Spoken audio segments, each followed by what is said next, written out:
ಇಲ್ಲಿ ನಾವು ಬಂದಿರೋದು ಮಾರತಳ್ಳಿಯಿಂದ ಬಂದಿದ್ದು. ಪ್ರತಿ ವರ್ಷ ಬರ್ತೀವಿ, ಶಿವರಾತ್ರಿಗೆ ಬರ್ತೀವಿ. ನಮ್ಗೆ ಇಲ್ಲಿ ಬಂದು ಹೋದ್ರೆ ನಮ್ಗೆ ನೆಮ್ಮದಿ ಮೇಡಮ್, ಇಲ್ಲಾಂದ್ರೆ ನಮ್ಮ ಮನುಷ್ಯನ ನೆಮ್ಮದಿ ಇರೋದಿಲ್ಲ. ಏನೋ ಒಂಥರ ಕಳ್ಕೊಂಡಂಗೆ ಇರುತ್ತೆ. ಬಂದು ಇಲ್ಲಿ ದರ್ಶನ ಆದ್ಮೇಲೆ ನಮ್ಗೆ ಏನೋ ಒಂಥರ ಮರುಜೀವ ಬಂದಂಗೆ ಆಗುತ್ತೆ. ಹೌದು ಮೇಡಮ್, ಆಗುತ್ತೆ ಮೇಡಮ್.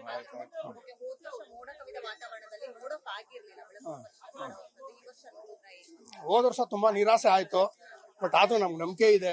ಈ ವರ್ಷ ನೋಡಿದ್ವಿ, ತೃಪ್ತಿ ಆಯ್ತು ಮೇಡಮ್. ತುಂಬಾ ಖುಷಿ ಆಯ್ತು ಮೇಡಮ್. ನಮ್ಮ ಒಂಥರ ಮರುಜೀವ ಬಂದಂಗೆ ಆಯ್ತು ದರ್ಶನ ಆದ್ಮೇಲೆ. ಇದೇ ಫಸ್ಟ್ ಟೈಮ್ ಬಂದಿರೋದ್ರಿಂದ ತುಂಬಾ ಚೆನ್ನಾಗಿದೆ. ಇದು ಫಸ್ಟ್ ಟೈಮ್ ನನಗೆ ಇಷ್ಟು ಗೊತ್ತಿರಲಿಲ್ಲ. ಈಗ ಹುಡ್ಕೊಂಡು ತುಂಬಾ ಚೆನ್ನಾಗಿದೆ, ದರ್ಶನ ಎಲ್ಲ ಚೆನ್ನಾಗಾಯ್ತು, ಖುಷಿ ಆಯ್ತು. ನಮ್ಮ ಆಫೀಸಲ್ಲಿ ಒಬ್ರು ಇದ್ದಾರೆ ಸರ್, ಅವರು ಹೇಳಿದ್ರು ಮಂಜೇಶ್ ಅಂತ, ಅವ್ರನ್ನೇ ಕೇಳಿ ಬಂದ್ವಿ. ಇಲ್ಲಿ ಅಡ್ರೆಸ್ ಗೊತ್ತಿಲ್ಲ, ಹುಡ್ಕೊಂಡು ಬಂದ್ವಿ. ತುಂಬಾ ಚೆನ್ನಾಗಿದೆ, ಚೆನ್ನಾಗೈತೆ ತುಂಬಾ. ನಾನು ಮುರುಗೇಶ್ ಪಾಳ್ಯದಿಂದ, ಮಣಿಪಾಲ್ ಹಾಸ್ಪಿಟ್ಲೆ. Thank you.